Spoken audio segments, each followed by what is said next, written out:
আসসালামু আলাইকুম। বাংলাদেশ স্কাউটে নতুন একটি সার্কুলার প্রকাশিত হয়েছে। তো আজকে ভিডিওর মাধ্যমে আমরা বিস্তারিত তথ্য দেখে নেওয়ার চেষ্টা করব।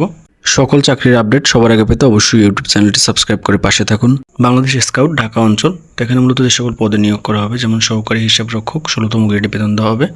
আঞ্চলিক কার্যালয়ে নিয়োগ করা হবে একজন।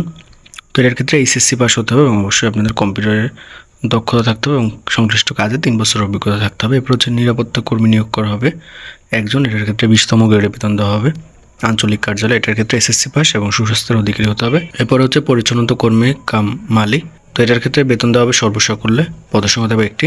তো এটার ক্ষেত্রে মূলত আপনাদের নিয়োগ হবে আঞ্চলিক স্কাউট প্রশিক্ষণ কেন্দ্র, সাটুরিয়া, মানিকগঞ্জ, এবং শিক্ষাগত যোগ্যতা থাকতে হবে ৮ম শ্রেণী বা সুস্বাস্থ্যের অধিকারী হতে হবে। তো আপনাদের আবেদনপত্র ২৫ মার্চ ২০২৬ তারিখ অফিস চলাকালীন সময়ের মধ্যে সদস্য সচিব, জনবল নিয়োগ কমিটি, বাংলাদেশ স্কাউট ঢাকা অঞ্চল, বাড়ি নাম্বার ৭৬, রোড নাম্বার ৬, ব্লকে, সেকশন ১২, পল্লবী, মিরপুর, ঢাকা ১২১৬, এই ঠিকানা মূলত আপনাদের আবেদনপত্র জমা দিতে হবে। এবং প্রার্থীর বয়স থাকতে হবে ২৫ মার্চ ২০২৬ তারিখে ১৮ থেকে ৩২ বছরের মধ্যে। এবং আপনাদের ১ নং পদের জন্য ১০০ টাকা, ২ ও ৩ নং পদের জন্য ৫০ টাকা পরীক্ষার ফি জমা দিতে হবে। তো আশা করি আপনারা বুঝতে পারছেন। যদি কোনো ধরনের প্রশ্ন থাকে অবশ্যই কমেন্টের মাধ্যমে জানাতে পারেন। ধন্যবাদ সকলকে।